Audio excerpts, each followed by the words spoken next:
everyone to my next lecture on ER model or the entity relationship model. The topics that we have covered in the ER model till now include entity and entity type, attributes and their types, key attributes and the domain of an attribute. Now, the next topic that we will take up is relationship type. A relationship type among two entity types is an association among the entity types. The entity types in this relationship are said to participate in the relationship type, and the relationship type is represented in the ER diagram in the form of a named diamond that I have shown over here. For example, let us have a look over here. We have this entity type employee, then we have the entity type department with their own set of attributes, and works for is a relationship between employee and department, which semantically means that the employee works for the department, or let us say the departments, they have the employees working for it. So, the relationship type over here is the works for, and the participating entity types are the employee and the department. We can say a relationship type R among n entity types E1, E2 and so on defines a set of associations among these entities from the entity types. So, which means that the relationship type works for, it defines a set of associations between the entities from the participating entity types, that is employee and department. Now, next is what is a relationship instance. We have a relationship type, and then we have the occurrences or instances of the relationship type, which are known as the relationship instance. It means that one entity instance from each participating entity type is participating in the relationship type. Let us again consider the same relationship works on between employee and department. So, when we have this relationship and I say this is a relationship instance diagram. So, these are E1, E2, E3, E4 and so on. They are the instances of the entity type employee. D1, D2, D3 and so on, they are the instances of the entity type department, and R1, R2 and so on, they are the instances of the relationship type which is works for. Now, let us see what this means, relationship instance. It means E1 participates, that is entity E1 participates in the relationship R1 or relationship instance R1 with department D1. So, that means E1 works for D1. Similarly, E2 participates in the relationship instance R2 with D2. E3 participates in the relationship instance R3 with D1 and so on. So, these R1, R2, R3, they are the relationship instances in which the instances of the entity type employee and department participate. I have more examples here. Department controls project. So, department and project, what are they? They are the entity types which are participating in the relationship type controls. Department controls project is the semantic meaning. Similarly, we have a bigger ER diagram over here. We have the entity types employee, department and project. We have the relationship type works for, manages and works on. The works for, it is a relationship between employee and department such that employee works for department. Manages is a relationship between employee and department again, which means employee manages department and employee works on project is another relationship. So, in this diagram we can see that the entity types employee and department, they are sharing two relationships. So, which also means that two entity types, they can share two or more different relationships also, and in any ER diagram we will see a number of entity types and a number of relationship types. Now, let us look at what the degree of a relationship type is. The degree of a relationship type is the number of the participating entity types. So, over here if we see in the relationship works for, how many entity types? Employee and department, two entity types. In the relationship type which is supply, how many participating entity types? There are three participating entity types: part, supplier and project, which means a part is supplied by a supplier for a project. And we say that a relationship type of degree 2, which is this one, is called a binary relationship, and a relationship type of degree 3, which is this over here, is called a ternary relationship, and we can have relationships of higher degree also. What is the role name in a relationship type and what are recursive relationships? Now, if I look at this example over here, I have the relationship type works for between employee and department, and here also I have written employee and department, just to say that the entity type employee, it plays the role of employee in the relationship, and the entity type department plays the role of department. So, writing employee here and department over here means we are writing the roles played by the entity types, also known as the role names. But in these two examples, the role names, they do not have much significance because the names of the entity types themselves are indicative of the role that is being played by the entity types.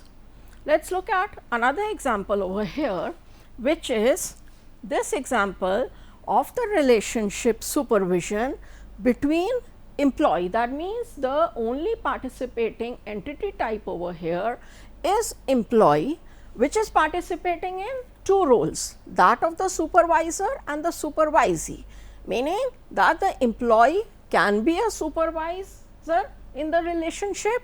Supervision can also be a supervisee, that is, an employee can supervise other employees or the employee can be supervised by other employees. So, such relationships like this supervision over here are called recursive relationships, where there is only one entity type participating more than once in the relationship type in different roles. Such relationships are recursive relationships, and in recursive relationships it becomes important to give the role name. Why? Because the same entity type is performing different roles. Let us look at the instance diagram which is given over here. Employee, that is the entity type, supervision is the relationship type. Let us say 2 over here means the supervisor role and 1 over here means the supervisee role. So, E1 to R1, that with 2 over here means E1 is a supervisor, is in the role of a supervisor in the relationship R1. E1 is in the role of a supervisee in the relationship R2. E1 is in the role of supervisee in the relationship R3. E4 is in the role of supervisor supervisor, that is 2. In R4, E4 is in the role of supervisee in R5 and so on. So, in such recursive relationships, it becomes important that we write the role names. Let us have another example over here, that is, we have an example of the relationship prerequisite. That means a course can be like a course, it is behaving like a course, and a course can also be a prerequisite to another course, and the name of the relationship in which the entity type course is participating in 2 different roles is prerequisite. For example, let us say I have course over here, let us have C1, C2 and C3, 3 courses, and let us have the relationship prerequisite over here R1, R2, R3. So, if I say C1 R1 and let 1 represent course ID and 2 represent the prerequisite role. So, C1 R1. So, if I write 1 here, that means C1 is a course, is playing the role of a course in the relationship prerequisite. C1 2, if I write C2 is a prerequisite for the in the relationship R2 for some course. C2 R3 2, again C2 is a prerequisite for some course in the relationship R3 and so on. Let us take up a small exercise to draw an ER diagram. So, our question is, consider the following scenario: entity owner has the attributes name, license and number. So, let us draw an entity .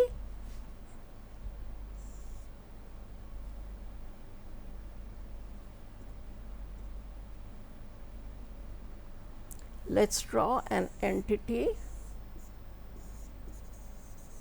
owner with the attributes name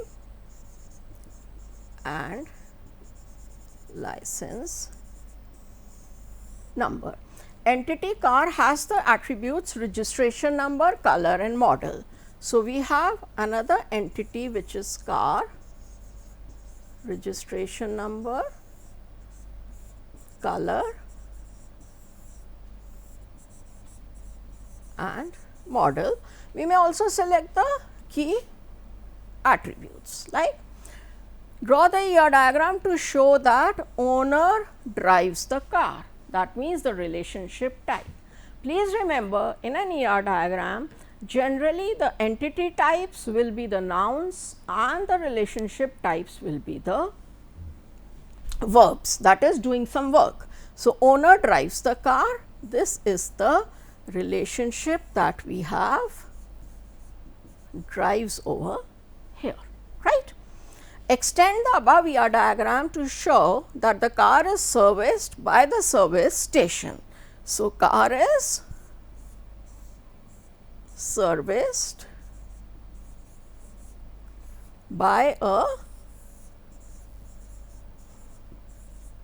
service station, and the attributes of the service station are SID, S name and location. So, SID, let us make it the key,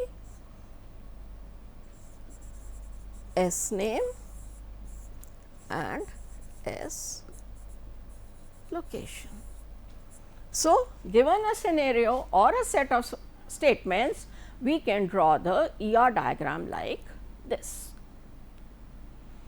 This is another question which you can attempt on your own. College has students, attributes, roll number and name, faculty, attributes given, and library and classrooms. Students study from faculty. So, students and faculty will be the entity types, study from will be the relationship type. Sit in Students sit in classrooms. So, sit in will be the relationship type. Students and faculty issue books from library. So, issue books will be the relationship. Students will share a relationship with the library and faculty will share a relationship with the library, and the relationship issues book will be different with the library for students and the faculty. Let us do it because, so we say students study from faculty.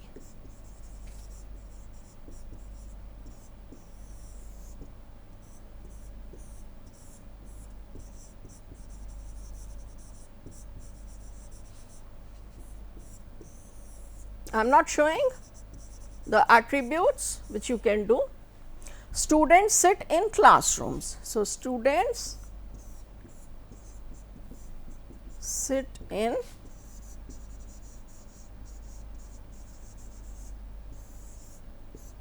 classroom. Students and faculty issue book from library. So,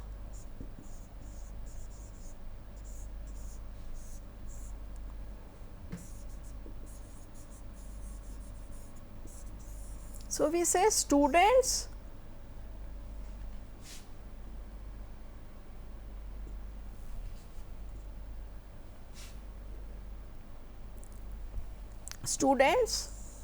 issue book from library, also faculty issue book from library. So, faculty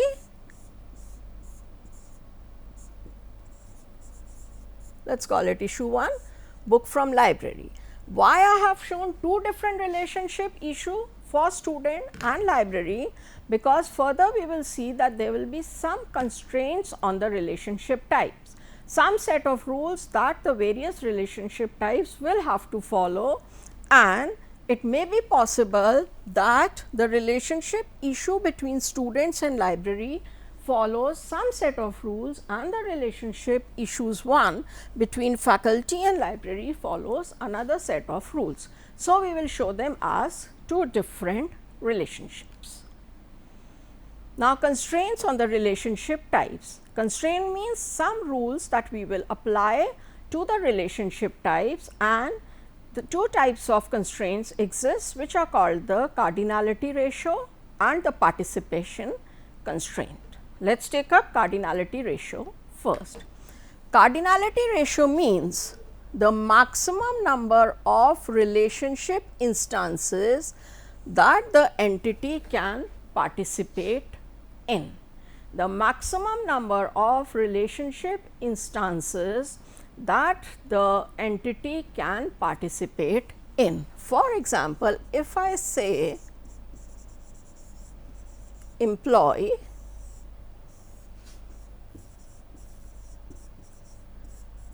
works for department.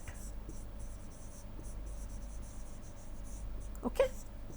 Employee works for department is a relation, and my cardinality ratio or my cardinality ratio constraint says that an employee can work only for one department, whereas a department can have any number of employees.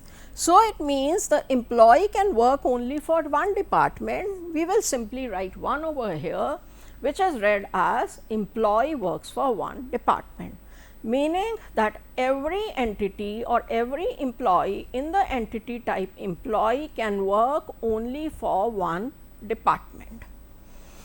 On the other hand, we said department can have any number of employees. So, department can have any number of employees, which means that any department that is there in the entity type department can have any number of employees, and this is how we write the cardinality ratio, right.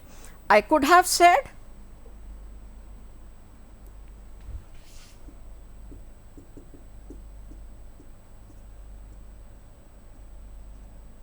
an employee manages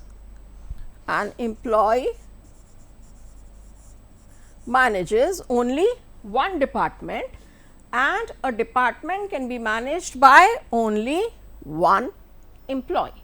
So, I am writing 1 here, I am writing 1 here, it means an employee manages one department and a department can be managed by only one employee. So, we have 4 types of cardinality ratio, that is 1 to 1, 1 to n to 1 and m to n. 1 to 1 cardinality ratio means that an entity of the type A is associated with maximum one entity of the type B and an entity of the type B is associated with maximum one entity of the type A in the relationship type R. Okay. Let us look at this example. Employee manages department, the example I just showed you. An employee can manage only one department and the department can be managed by only one employee. This is here we have the instance diagram which shows employee E3 can manage only department D1 and department D1 is managed only by one employee which is E3. E5 manages D3, D3 is managed only by E5 and no other employee. E6 manages D2, D2 is managed only by E6 and no other employee. This is called a 1:1 cardinality ratio, that an employee can manage only one department and the department is managed only by one employee. The next type is the 1 to n cardinality ratio or 1 to many cardinality ratio, which means an entity type of the type A is associated with any number of entities of the type B and an entity of the type B is associated with maximum one entity of the type A. A is associated with any number of entities of the type B, B is associated with only one entity of the type A. The next is a many to one cardinality ratio. This is a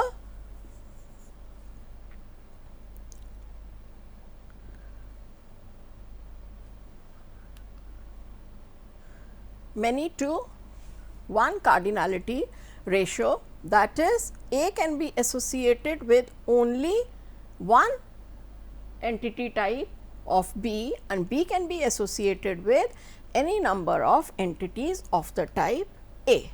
An example here, same example, employee manages one department and a department can be managed by any number of employees. Let us have a look at the instance diagram.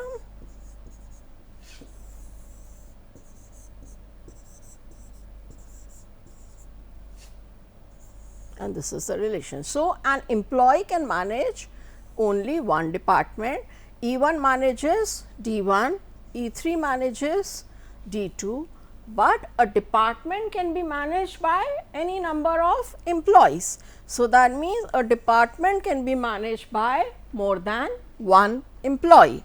A department can be managed by more than one employee, which is called the n to 1 cardinality ratio. Then we have a many to many cardinality ratio, which means an entity of the type A is associated with any number of entities of the type B and an entity of the type B is associated with any number of entities of the type A. Here is an instance diagram for the ER diagram that employee works on project. An employee can work on n projects and a project can have m number of employees working on it. An employee E2 can work on n projects. So, E2 is working on P1 through R2 and E2 is working on P4 through R3. E3 is working on P2, E3 is working on P3 and E3 is working on P4. So, an employee is working on n number of projects. Then we said a project can have m number or any number of employees. So, the project P1 has 2 employees working on it, E1 and E2. P2 is having only 1 employee working on it, P3 is having again 2 employees, that is E3 and E4, P4 is having E2 and P4 is having E3 working on it. So, which means an employee can work on any number of projects and a project can have any number of employees working on it. Let us do an example of an ER diagram. Draw an ER diagram to show the following for a banking system. A customer with attributes given can have only one account and an account can have at the most 2 account holders or customers. So, that means we have customer with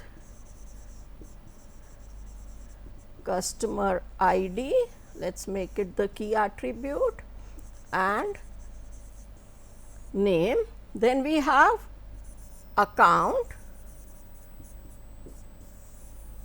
account number, the key attribute and type. With the constraint, a customer can have only one account. Have is our relationship type. A customer can have only one account and an account can have at the most 2 customers, right. So, it is a 2 to 1 relationship. A customer can take one loan. So, customer can take loan with some attributes, loan number and amount,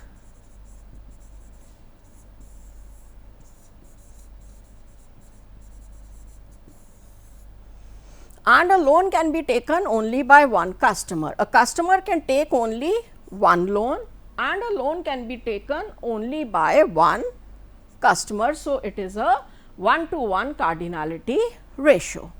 A staff can service any number of customers. So, we have staff here can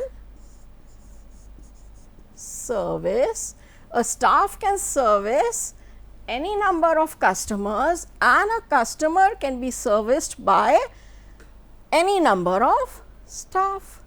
So, this is a M to N relationship. So, here in this relationship or in this ER diagram, we have shown a 2 to 1 or N to 1 cardinality ratio, a 1 to 1 cardinality ratio and a M to N cardinality ratio. So, this is how we will show the cardinality ratios. The references for what I have taught today are these 2 works. You can refer to any one of them. Thank you.